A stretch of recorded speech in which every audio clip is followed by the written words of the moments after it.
Babala. Ang kwentong maririnig mo ay mula sa mga paniniwala at salaysay na matagal nang ibinubulong sa dilim.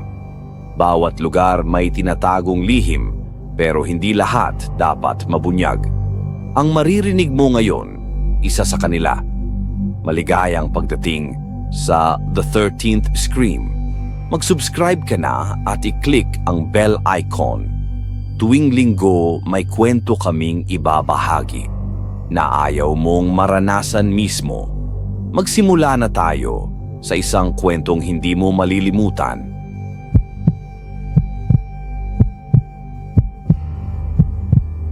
Ako si Lena, tubong Isabela. Wala akong asawa, wala rin akong anak, pero may pamilya akong kailangang buhayin. Kaya noong inalok ako ng trabaho bilang kasambahay sa ibang bansa, hindi na ako nagdalawang isip. Walang masyadong detalye. Ang sabi lang, malaki ang sahod, libre ang tirahan, at may kasamang pamasahe. Hindi ko rin talaga alam kung bakit ako ang napili. Walang formal interview. Isang kaibigan lang ang nagpakilala sa akin sa recruiter. Sa dami ng nangangarap makapag-abroad, parang masyado akong sinuwerte o siguro minamalas lang talaga. Pero sa panahong wala ka ng masyadong pagpipilian, kahit delikado, kakagatin mo ang alok. Sa bahay namin sa Isabela, naiwan ko sina nanay at ang nakababatang kong kapatid na si Mia. Wala na si tatay. Maaga siyang kinuha ng sakit. Simula noon, ako na ang tumayong haligi ng tahanan. Sa tuwing naiisip kong kailangan kong magpadala ng pera sa bahay, lalong tumitibay ang loob ko. Kahit pa wala akong ideya kung anong klaseng amo ang haharapin ko. Pagdating ko sa Maynila, isang lalaking Amerikano ang sumundo sa akin. Tahimik, maputi, suot ang itim na coat kahit mainit. Mr. Griffin ang pakilala niya. Sa loob ng ilang oras, nasa eroplano na kami. Wala akong ideya kung saan kami pupunta. Walang malinaw na bansang binanggit. Hindi ko rin alam kung anong oras na. Basta malamig, madilim, at sa labas ng airport, puro kagubatan at ni isang gusali ay wala akong nakita. Ang biyahe papunta sa mansion ay tila walang katapusan. Umuulan, madilim at halos wala akong makita sa bintana, kundi mga punong parang unti-unting lumalapit. Tahimik lang si Mr. Griffin sa tabi ko. Ang tanging ingay ay mula sa windshield wiper na paikot-ikot at ang mahina niyang pag-ubo paminsan-minsan. Para bang kahit ang kanyang hininga ay may sariling ritmo, malamig, mabigat at misteryoso. Nakarating kami sa isang mansion sa dulo ng isang pribadong daan. Malaki ito, parang bahay ng gobernador. Maputi ang pader, itim ang bubong. Wala ni isang kapitbahay. Tahimik, sobrang tahimik. Nang binuksan ni Mr. Griffin ang gate, tumingin siya sa akin at bahagyang ngumiti. "Welcome home, aniya." Sa loob, puro antigong gamit ang laman ng mansion. Mga lumang chandelier, carpet na makapal, at mga painting ng mukhang mayayaman pero hindi kilala. May kakaibang amoy ang hangin, pinaghalong alikabok, kahoy at kandila. Pinakita niya sa akin ang magiging kwarto ko. Maliit lang, walang bintana, may kama, cabinet at sariling banyo. Pero sapat na para sa akin. Sa totoo lang, inaasahan kong mas masahol pa roon.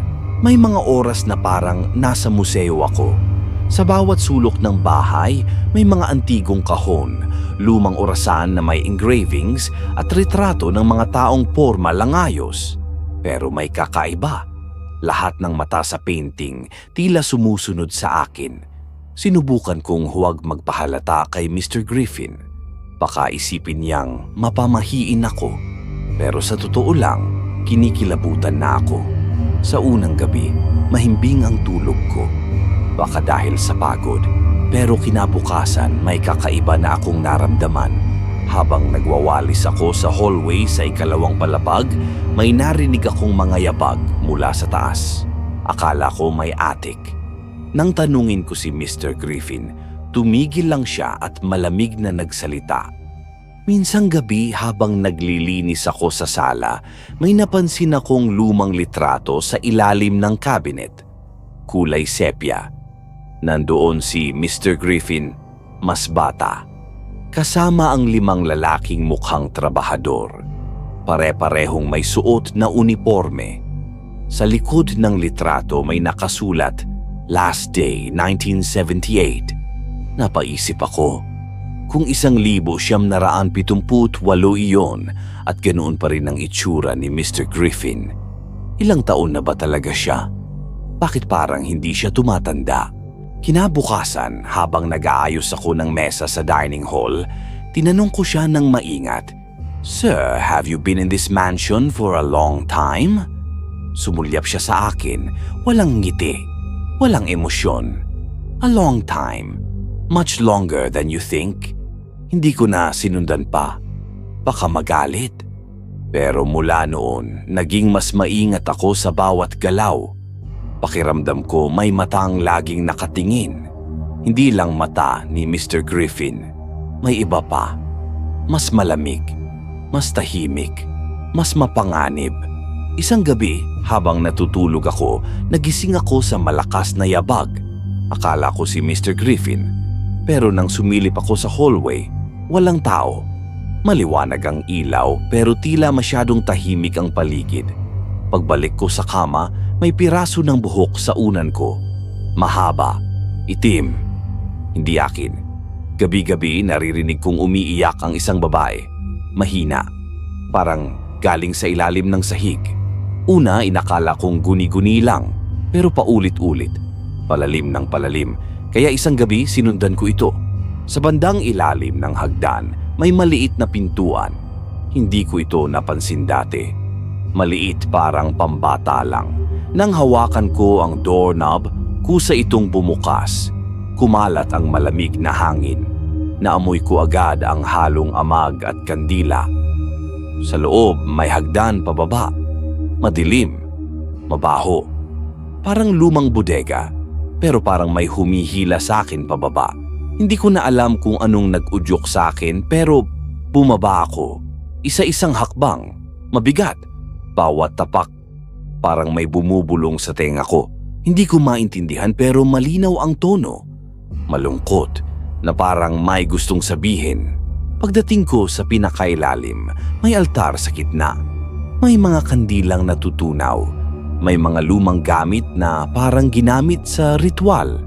At sa gitna, isang portrait ng matandang lalaki na hindi ko kilala. Pero ang mga mata niya parang nakatitig sa akin.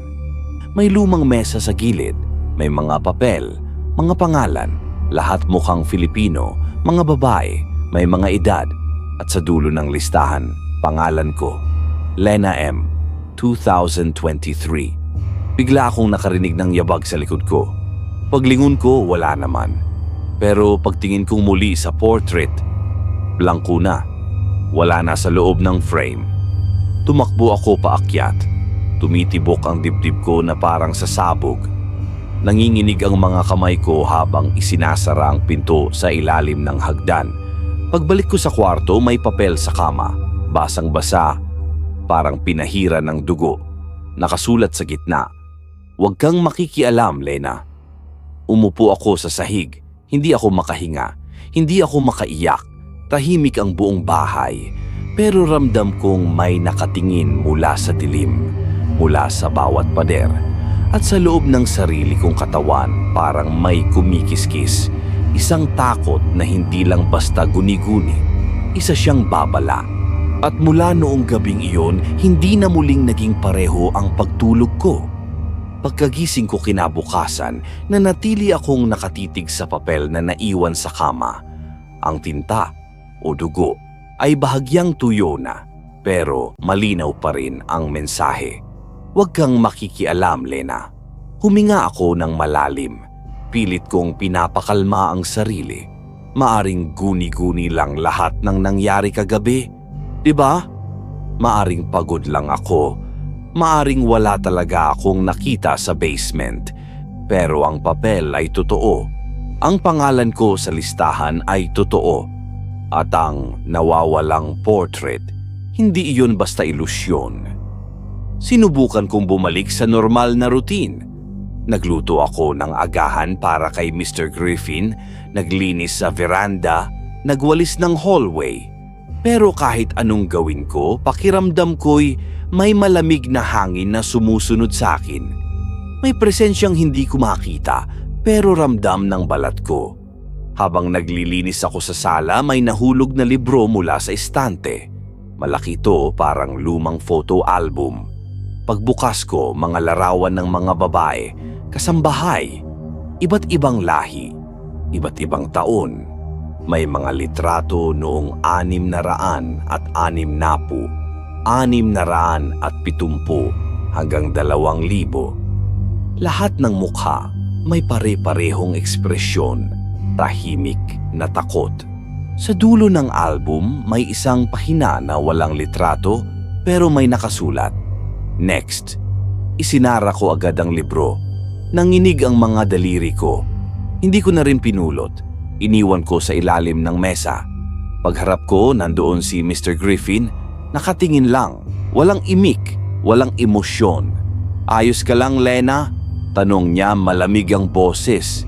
Hindi ko alam kung bakit bigla siya nagtagalog pero bihasa siya sa Tagalog. Sa unay inakala kong basta natutunan lang niya mula sa dati niyang kasambahay. Pero habang tumatagal, napapansin kong natural sa kanya ang bawat salita. Parang hindi siya kailanman naligaw sa ibang wika. Para bang ilang taon na siyang sanay makipag-usap sa mga tulad ko. Mga Pilipina na inakala niyang madali niyang maiintindihan. O baka matagal na talaga siyang nakatira rito. Matagal na. "Opo, sir. Pasensya na po. May nahulog lang na libro." Tumango siya, ngunit habang papalayo siya, may narinig akong bulong. Hindi galing sa kanya, galing sa sulok ng silid. Hindi lang libro ang bumabagsak dito. Paglingon ko, wala naman. Pero nanlamig ang batok ko. Lumamig din ang paligid. Nang gabing yon, pinilit kong kalimutan ang nakita ko. Ngunit sa bawat patak ng ulan sa labas, sa bawat tunog ng mga kahoy sa kisame, parang may mga mata na hindi ko makita pero laging naroroon. Kinagabihan, habang naghuhugas ako ng pinggan, biglang namatay ang ilaw sa buong bahay. Nakaapat na kandila lang ang meron sa mesa. Kinuha ko ang isa. Tumatakbo ang ilaw sa mga anino sa dingding. Habang bitbit ko ang kandila, narinig ko ang paghigpi. Muli, yung babae. Mas malakas na ngayon, parang galing sa ilalim ng sahig o sa mismong dingding. Sumilip ako sa ilalim ng mesa. Wala. Sa bintana. Wala rin. Pero paglingon ko sa koridor, may naaninag akong anino. Babae. Mahaba ang buhok, puting-puti ang damit. Tumayo lang siya roon sa dilim, hindi gumagalaw. Nang sandaling igalaw ko ang kandila para mas makita, nawala siya. Mabilis akong pumasok sa kwarto. Isinara ang pinto, inilock. Huminga ng malalim. Sa mesa may bagong papel. "Lena, huwag mong sundan ang mga yapak. Hindi lahat ng ritual ay tapos na." Tumigil ang mundo ko. May nagsusulat habang wala ako sa kwarto. May nakakapasok. O baka, hindi kailangang pumasok. Baka nandito na sila. Nakatulog akong bukas ang ilaw. Mahigpit ang kapit sa rosaryo na iniwan ni nanay sa bag ko. Ngunit kahit ganoon, nanaginip pa rin ako. Sa panaginip nasa ilalim daw ako ng mansion. Tinali raw ako sa isang upuan. Sa paligid may mga mukha. Lahat sila ay babae. Pareho ang ekspresyon, galit, sakit, takot. At sa gitna nila, nakatayo si Mr. Griffin. May hawak siyang kutsilyo, may binubulong hawak ang libro. At sa bawat salita niya, unti-unting nagiging abo ang mga kasambahay sa paligid ko. Pagmulat ko, pawis na pawis ako. Basang-basa ang kumot. Pero wala na ako sa kama. Nasa sahig ako. At sa dibdib ko may 3 marka. Hindi sugat. Basta marka. Lumipas ang 3 araw na tahimik. Walang multo. Walang anino. Akala ko'y tapos na. Baka totoo nga. Stress lang lahat. Pero isang hapon, habang nag-aayos ako sa bodega, may nakita akong lumang kahon. Sa loob, may mga sulat. Lahat nakasulat sa Tagalog. Mga diary entry. Galing sa isang kasambahay noong 1984. Babae. Ang pangalan niya, Joyce. Ang huling sulat niya ang nabasa ko. Nasa loob na sila ng dingding. Kapag naramdaman mong malamig, ibig sabihin ay nakikinig sila. Ako na ang susunod. Kung may makabasa nito, huwag mong hayaang mabulag ka sa mga ngiti. Ang amo natin. Hindi siya tao. Sinuyod ko ang iba pang laman ng kahon. May lumang ID. Larawan ni Joyce. Bata pa siya noon. Nasa likod ng ID ang nakasulat, "Kung makikita mo ito, pakisabi sa anak ko na mahal ko siya." Napakagat ako sa labi, lalong lumalim ang bigat sa dibdib ko. Hindi lang pala ito tungkol sa mga multo. May mga tunay na taong nawala rito. May mga pamilyang naghihintay sa wala. Gusto ko nang umalis, pero paano? Hindi ko alam ang daan. Walang signal ang telepono. Walang pangalan ng kalsada. At wala ring paki si Mr. Griffin kung gustuhin kong umalis kasi alam niyang wala akong mapupuntahan. Isa pa, tila ba ang mismong mansion ay hindi tumatanggap ng pag-alis. Minsan, sinubukan kong lumabas sa gate. Nakalock. Pero ang mas nakakagimbal, wala na ang daan pabalik. Isang gabi narinig ko ulit ang boses pero hindi na ito iyak. "Tulungan mo kami." Mula sa salamin ng banyo, lumabas ang imahe ng isang babaeng duguan ang bibig. Nakatitig sa akin. Nang gumalaw ako para tumakbo, nagbitak ang salamin. Sa mga piraso nito, mukha ko ang nakita ko, pero iba ang ekspresyon. Puno ng galit, binasag ko ang salamin. Tumakbo palabas. Pagdating ko sa hallway, lahat ng ilaw ay nakapatay. Pero sa dulo ng pasilyo, may isang pinto na dati laging nakakandado.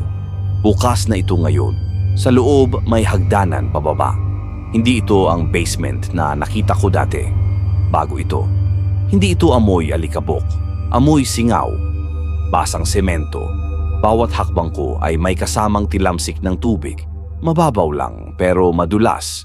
At sa bawat pag-apak may tunog ng halakhak na hindi ko mahanap kung saan galing. Sa dulo ng hagdan may isang silid. Puting dingding. Walang gamit pero sa gitna may babae. Nakatali, nakatalikod, nanginginig. At sa tabi niya may batya ng tubig na may dugo. Dahan-dahan akong lumapit. "Ate, okay ka lang?" Hindi siya gumalaw. Pero unti-unti inangat niya ang ulo niya. Duguan ang mata. Napunit ang labi. Pero ngumiti siya. "Hindi ka pa huli." At biglang umilaw ang buong silid. Sa mga pader, nakaukit ang mga pangalan ng lahat ng kasambahay. Joyce, Marites, Anita, Luz. Meron ding mga pangalan na mukhang galing pa sa ibang bansa. Sa gitna, pangalan ko. Lena M. Mabilis akong tumakbo paakyat. Sa pagtakbo ko, tila ba humahabol ang mga aninong walang paa. Tumigil ako sa kwarto, sinara ko ang pinto, binarekadahan ng cabinet. Habang hinihingal, naramdaman ko ang init mula sa bag ko. Binuksan ko ito. Nandun pa rin ang rosaryo, ngunit kumikislap ang krus nito. Kulay tanso. Hindi ito ordinaryo. Para bang may sinasalo itong enerhiya, galit, takot, kaluluwa. Sa sulok ng kwarto may papel na nakasilid sa pagitan ng lumang aklat. May sulat, "Kung nababasa mo ito, isa ka na sa amin." Ngunit may natitirang pagkakataon. Ang silid sa likod ng altar, hanapin mo bago ang ika-5 gabi. Muling bumalik sa isip ko ang lumang basement. Ang altar, may bahagi pa pala akong hindi nakita. Pero kakayanin ko pa ba?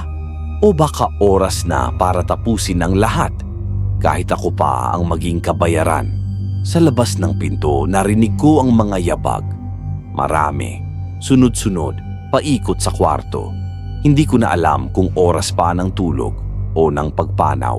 At doon ko naisip, sa mansyon na ito, hindi multo ang nananakot, kasaysayan ang nagpaparusa. At ako na ngayon ang bahagi ng panata. Muli akong napatingin sa salamin, bit-bit ang rosaryo. Totoo ka ba talaga, Lena? O nililikha ka na ng bahay? Hindi ako lumabas ng kwarto kinabukasan, hindi ako kumain, hindi ako gumalaw. Pinipilit kong alalahanin kung ilang araw na akong naroon, pero parang nabura na ang konsepto ng oras. Ang mga araw ay magkakahawig, ang mga gabi masyadong mahaba. Hindi na ako si Lena na galing Isabela, hindi na ako ang kasambahay na umaasang makapagpadala ng pera. Isa na lang akong katawang nilalamon ng bahay na ito at unti-unti, pati isipan ko'y kinakalawang. Ngunit hindi ko rin kayang manatili sa kama. Tuwing isinasara ko ang mga mata ko, bumabalik ang imahe ng babae sa silid, ang mga pangalan sa dingding, ang tinig niyang mahina ngunit matalim. Hindi ka pa huli. Kaya't kinagabihan bumalik ako sa basement. Suot ko ang jacket ko, dala ang kandila at bitbit ang rosaryo ni nanay.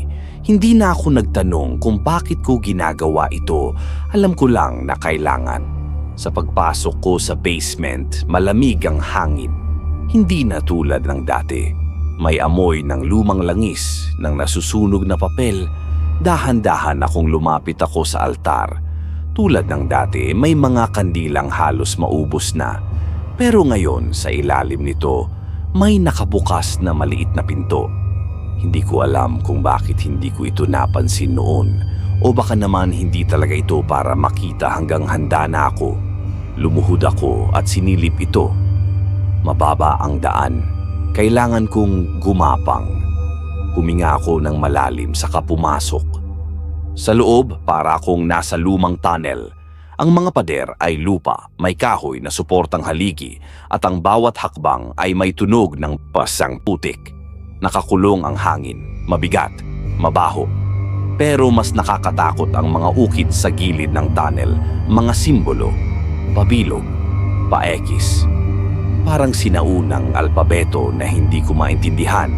Habang papalalim ako, ramdam ko ang bigat ng presensya ng mga hindi ko nakikita.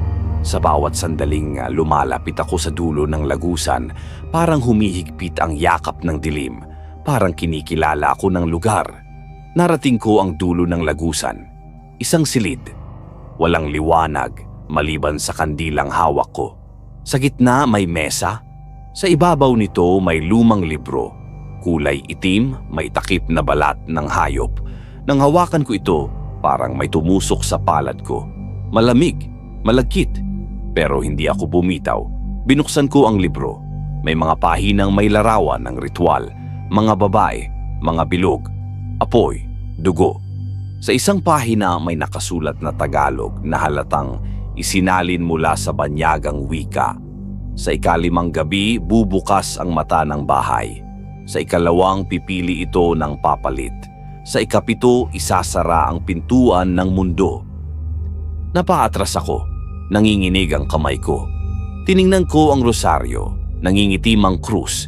Tumitingkad ang kulay tanso. Hindi ako makagalaw. Biglang may boses mula sa likod ko. Hindi pa tapos ang ikatlong gabi. Paglingon ko si Joyce. Hindi multo. Mukha siyang tao, pero walang anino. Nakatayo siya, nakaputing duster at basang-basa ang buhok. Saan ka nang galing? Tanong ko, halos pabulong. Hindi saan ang tanong, Lena, kundi kailan. Lumapit siya, humawak sa balikat ko. Malamig ang kamay niya pero hindi ko inalis. Tiningnan niya ang libro. Hindi mo kailangan basahin yan, pero kailangan mong pumili. Kung tatakbo ka, ikaw ang susunod. Kung lalaban ka, ikaw ang magiging tulay. Tulay sa ano? Ngumiti siya. Duguan na ang gilid ng labi niya. Sa amin. Biglang umuga ang buong tunnel. Bumagsak ang ilang bahagi ng kisame. Tumakbo ako paakyat. Hindi ko alam kung nasaan na si Joyce. Hindi ko alam kung sinusundan pa ako ng mga aninong nakita ko sa ilalim. Habang paakyat ako, napansin kong tila mas mahaba na ang tunnel. Para bang pinaglalaruan ng distansya. Ang bawat hakbang ay parang hindi lumalapit sa pinto, kundi lalo pang lumalayo. Hanggang sa makita ko ang mga kamay mula sa lupa, mula sa gilid ng pader, mga kamay na payat, maputla, nanginginig. Lena, Lena, iisang boses pero daan-daang bibig ang bumibigkas, sumasabay sa tipok ng puso ko. Sa wakas, narating ko ang bukana. Lumusot ako paakyat, gumapang, at isinara ko ang pinto sa likod ko. Tinitigan ko ito ng matagal. Hindi ko na alam kung totoo pa ang paligid ko. Ang liwanag ay parang ilusyong pilit na inihahain ng bahay para palabasin na may normal pa. Pero alam ko na, hindi na ito ang bahay na una kong pinasok. Isa na itong katawan, nabubuhay, humihinga at nangangailangan. Pagbalik ko sa kwarto, nagiba ang lahat. Hindi na ito ang kwarto ko. Ang kama, luma na. Ang pintura sa dingding, punit. May sulat sa salamin. Oras na. Lumapit ako. Sa gilid ng salamin may mga ukit. Parehong simbolo sa ilalim. At sa sulok ng kama may isang itim na tela.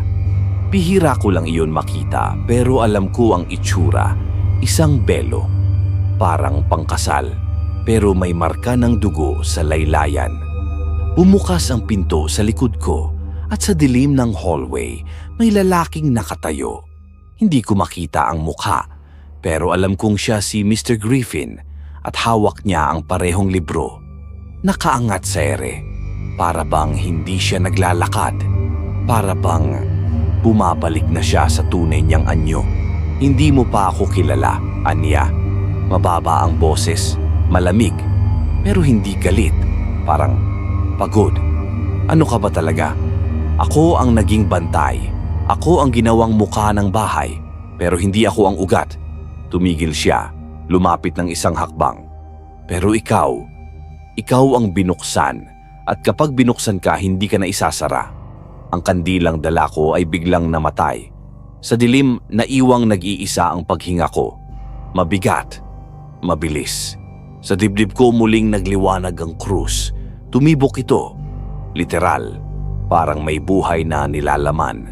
Isang huling bulong ang narinig ko. Ang ikatlong gabi ay simula pa lang ng pagsilang mo. At doon sa dilim ng mismong kwarto ko, nagsimula ang pagbabago. Hindi sa bahay, kundi sa akin. Simula ng gabing kausapin ako ni Mr. Griffin, hindi na ako muling lumabas ng kwarto.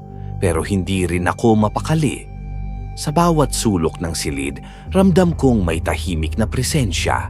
Sa ilalim ng kama, sa likod ng kurtina, sa pagitan ng mga bitak sa dingding. Parang may mga matang hindi ko nakikita pero palagi kong nararamdaman.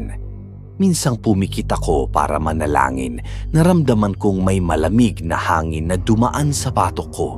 Dahan-dahan. Parang hininga. Nang dumilat ako, gumalaw ang kurtina sa kabila ng bintana. Kahit walang hangin.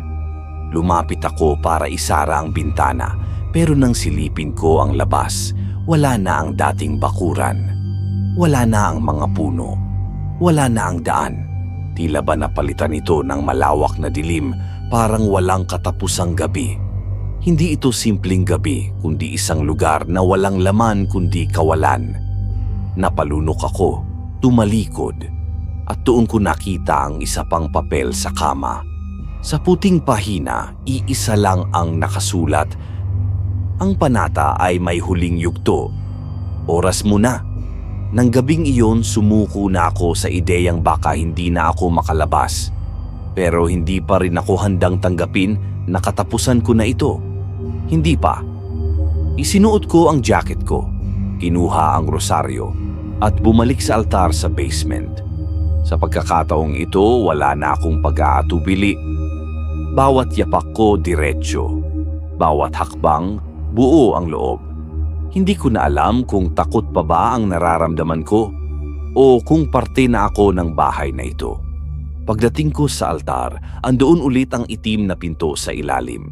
Ngunit bago ko ito pasukin, may narinig akong boses, hindi sa paligid kundi sa loob ng isipan ko.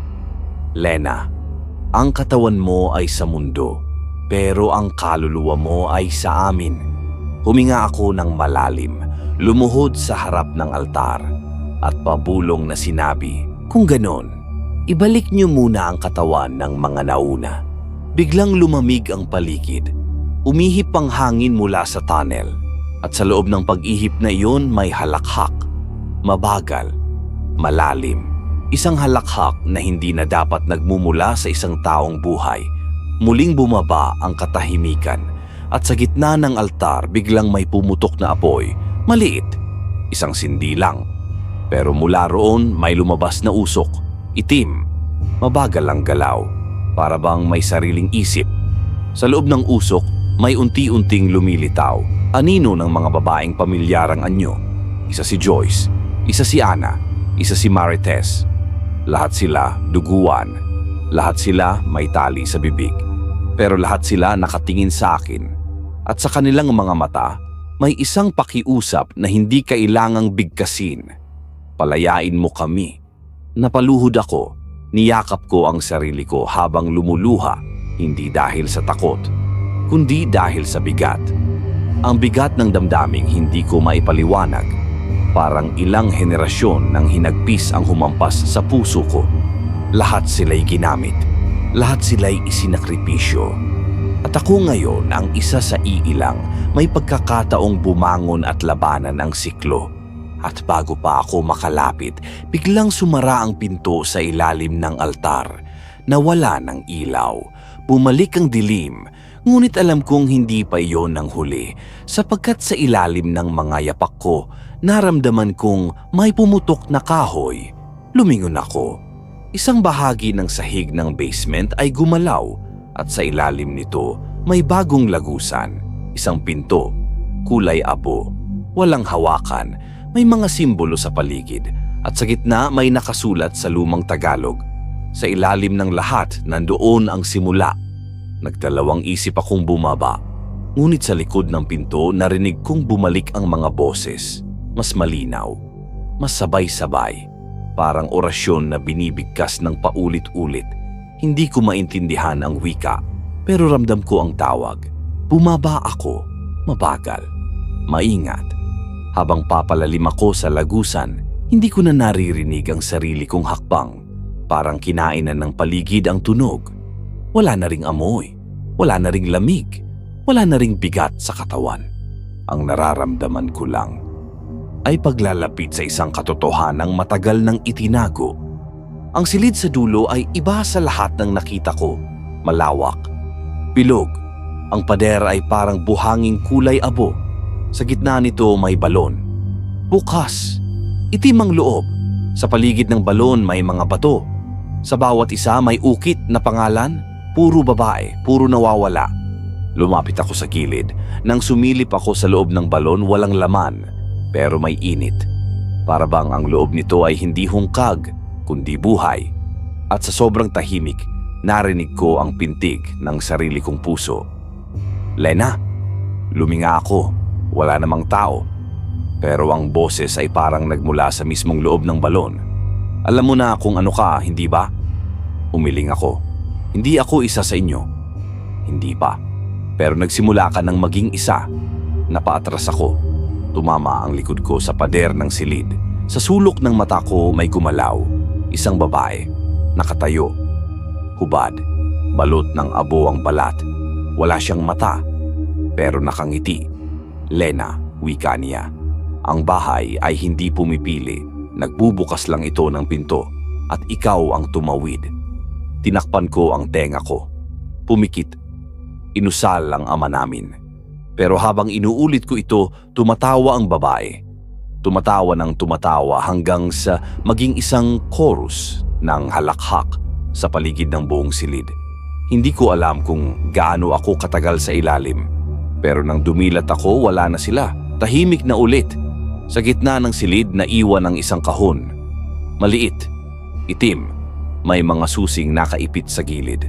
Lumapit ako. Dinampot ko ito. Walang bigat, pero ramdam ko ang init. Nang buksan ko, may laman itong sulat. Isang pahina lang. Isinulat sa luma at dugong tinta. Kung nais mong putulin ang panata, kailangan mong ialay ang sarili mong alaala, lahat ng bumuo sa'yo, lahat ng laman ng iyong pagkatao, at kapalit nito, kalayaan. Kumirot ang dibdib ko. Iniisip ko si nanay, si Mia, ang bahay namin, ang luma kong damit, ang una kong sahod, ang mga tawa namin sa simpleng tanghalian, ang paborito kong kanta. Lahat ng ito, sila ang alala ko. At kung aalisin ito sa akin, sino pa si Lena? Pero tiningnan kong muli ang balon. Naalala ko ang mga babaeng nandoon sa altar, ang mga mata nilang walang pahinga. At sa puso ko, alam kong hindi ako ang mahalaga ngayon. Mas mahalaga silang mapalaya. Kaya't hinawakan ko ang krus sa rosaryo. Isiniksik ko ito sa loob ng kahon. At sa mismong paglagay ko, naramdaman kong parang may humigop ng liwanag sa paligid. Nagsimulang magbitak ang lupa. Umuga ang silid. Bumalik ako sa ibabaw. Tumakbo paakyat, sa bawat baitang may tunog ng mga sigaw. Parang bumubuka ang pader para hayaang makalabas ako. Pero sa bawat segundo, nararamdaman kong may iniiwan ako. Parang bawat hakbang ay nagpupunas ng isang alaala. Pagdating ko sa altar, nakatayo na si Mr. Griffin. Ginawa mo na, aniya. Tumango ako. Hindi ako sigurado kung anong kapalit. Lumapit siya. Tiningnan ng mata ko. Hindi mo na ako makikilala sa susunod na gabi, pero makikita mo ang liwanag. Bago pa ako makapagtanong, nawala siya. Isang aninong nilamon ng mga kandila. At ako, naiwan sa gitna ng altar, tahimik. Walang pangalan, walang takot, at unti-unting nagsisimula ulit. Ngunit sa sulok ng isip ko, may isang natitirang tanong. Kung hindi ko na maalala kung sino ako, paano ko malalaman kung tapos na nga ba ang lahat? Pagmulat ng aking mata, hindi ko alam kung ilang araw o oras na ang lumipas. Walang araw, walang tinig ng ibang tao. Ang natatandaan ko lang ay ang dilim, ang balon, at ang kahon kung saan ko isinilid ang lahat ng alaala ko. Pero bakit may naiisip pa rin ako? Bakit may mga pangalan pa rin kumakapit sa utak ko? Si nanay, si Mia, at ako, si Lena. Ngunit hindi ko nakilala ang sarili ko. Sa salamin ng lumang aparador, may babaeng nakatingin sa akin. Hawak niya ang rosaryo pero ang krus ay wala na. Mapuputla ang labi niya. May aninong gumagalaw sa likod ng kanyang balikat. At sa kanyang mga mata may bakas ng pagod na parang hindi lang mula sa kagabi, kundi mula sa maraming henerasyon ng walang tigil na pakikibaka. Tumayo ako. Dahan-dahan naglakad palabas ng kwarto. Tahimik ang buong bahay pero hindi katahimikan ng kapayapaan, kundi katahimikan bago ang pagsabog. May tensyon sa hangin, isang uri ng pressure na parang hinihigop ang lahat ng pag-asa mula sa paligid. Sa hallway, naroon ang mga larawan na dati kong nilampasan lang. Ngayon, isa-isa ko silang tiningnan. Mga babaeng nakangiti, pero may lungkot sa mata. Lahat sila'y mukhang pamilyar. Lahat sila'y mukhang ako.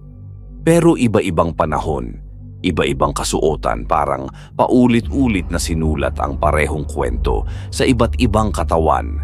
Habang pinagmamasdan ko ang mga larawan, napansin kong may isa sa dulo na may basag na salamin. Nang silipin ko ito, hindi larawan ng babae ang nandoon, kundi isang piraso ng itim na tela, parang punit. Mula sa kasuotan ng pari, may dugong natuyo sa gilid. Muli, parang may bumulong sa likod ko. Bawat kwento ay may saksi. At ikaw ang piniling maging tagapagdala. Napalingon ako, walang tao. Pero sa sahig, may nagkalat na abo. Mainit pa ito, parang kakalabas lang ng apoy. Dahan-dahan akong yumuko at sinundan ang bakas ng abo. Patungo ito sa sala. Pagdating ko roon, andoon si Joyce. Nakaupo sa lumang sofa, hawak ang diary na nakita ko sa unang gabi. Alam mo na, hindi ba? Tanong niya. Na ano? Na hindi ka pumalit. Hindi mo pinutol ang panata. Pinalitan mo lang ang anyo nito. Napalunok ako. Ano ang ibig mong sabihin? Tumayo siya, lumapit sa akin. At sa kanyang likod, unti-unting lumitaw ang iba pa, sina Ana, Marites, at mga hindi ko pa nakilala. Parang galing sila sa mismong dingding. Parang kabahagi sila ng bahay. Kapag inialay mo ang alaala mo, binuksan mo ang katawan mo, hindi mo na kayang bumalik sa dati. Pero may isang pagkakataon pa. Ano? Bumalik ka sa simula, sa pinanggalingan ng panata, sa pinakailalim, at doon tanungin mo siya. Sino? Ang ugat ng lahat ng ito. At biglang nagsara ang mga bintana. Napatakbo ako pabalik sa kwarto, ngunit bago ko pa marating ang hagdan, nagbago ang anyo ng bahay. Ang mga dingding ay naging laman. Ang sahig ay tila humihinga. Ang kisame ay may matang nakamasid. Ito na ang huling gabi, bulong ng boses na hindi ko alam kung sa loob ba ng bahay o sa loob ko mismo nanggaling. Sa dulo ng hallway, isang pinto ang bumukas. Maliwanag sa loob, at sa kaliwa ng pinto may bagong ukit. Ang magtatapos ay siya ring magsisimula. Huminga ako ng malalim. Sa pagkakataong ito, wala na akong rosaryo, wala na akong pangalan. Pero may dala akong bagay na mas matimbang, ang desisyon. At sa sandaling tumapak ako sa loob ng silid na iyon, nagsimulang humuni ang buong bahay. Hindi iyak, hindi sigaw, kundi awit. Isang awit ng pagkamatay at muling pagsilang. Ang silid ay wala sa mapa ng mansyon. Ito ay tila kabuuan ng isang panaginip, walang hangganan, walang pader, walang kisame. Sa gitna ay may isang nilalang. Hindi siya lalaki, hindi babae. Ang anyo niya ay parang usok na may anyong tao. Wala siyang mukha pero alam kong nakatingin siya sa akin. Ako ang simula, wika niya. At ako rin ang huling tanong. Lumapit ako. Bakit ako? Bakit hindi na lang matapos ito? Dahil ang bahay ay hindi ginawa, ito ay isinilang. At sa bawat pagsilang, kailangan ng sakripisyo. Hindi ba sapat ang mga nauna? Ang panata ay hindi nasusukat sa dugo, kundi sa takot. At sa bawat panibagong takot, tumitibay ang bahay. Kung ganoon, ano ang kapalit ng pagputol? Ang pagkalimot ng lahat, ang pagbura ng lahat ng kwento, ang pagkawala ng lahat ng saksi. Napatigil ako. Kung pipiliin kong tapusin ito, mawawala ang lahat. Pati ang mga alaala ng mga babaeng isinakripisyo. Parang hindi sila kailanman nabuhay. Hindi ako pumayag para lang makalimot. Sagot ko, gusto kong wakasan ito. Pero hindi burahin. Tahimik ang nilalang. At sa gitna ng kanyang katahimikan, may isang ilaw na bumagsak mula sa itaas. Isang kandila, maliit, mahina pero malinaw. Lumipad ito sa pagitan naming dalawa at lumutang sa hangin. Kung kaya mong dalhin ang alaala ng lahat kahit wala ka ng sarili, ikaw ang huling kwento. Hinawakan ko ang kandila. At sa sandaling iyon, bumalik sa akin ang mga alaala, hindi lang sa akin, kundi sa lahat ng nawala. Lahat ng pinatay. Lahat ng pinili. Ang sakit ay parang apoy. Ngunit sa gitna ng pagliyab nito, naramdaman ko ang isang bagay na matagal ko nang hindi nadarama. Pagkatao, tumindig ako. Lumakad pabalik sa pintuan. At habang lumalayo ako sa nilalang, dahan-dahan siyang nawawala. Kasabay nito ang pag-uga ng bahay. Parang nabubuwal ang buong istruktura. Pagbalik ko sa sala, nawala na ang mga multo.